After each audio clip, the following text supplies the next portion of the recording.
ఒక best tip అండి. చిన్నపిల్లలు యాపిల్ తినడానికి అంత ఇంట్రెస్ట్ చూపించరు. సో మనం కానీ యాపిల్ మీద ఇలా హనీ కానీ వేసామంటే హనీ టేస్ట్తో వాళ్ళు బాగా ఇష్టపడి తింటారు. మా బాబు కూడా అంత యాపిల్ని ఏం లైక్ చేయడు, కానీ ఇలా హనీ వేసి ఇవ్వడం వల్ల కొంచెం ఇంట్రెస్ట్గా తింటున్నాడు. సో మీరు కూడా ట్రై చేయండి. తినము.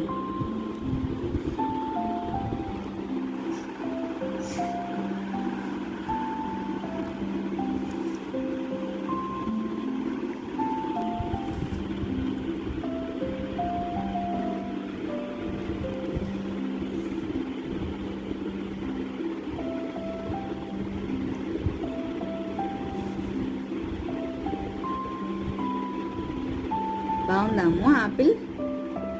హనీ వేస్తే నచ్చిందా?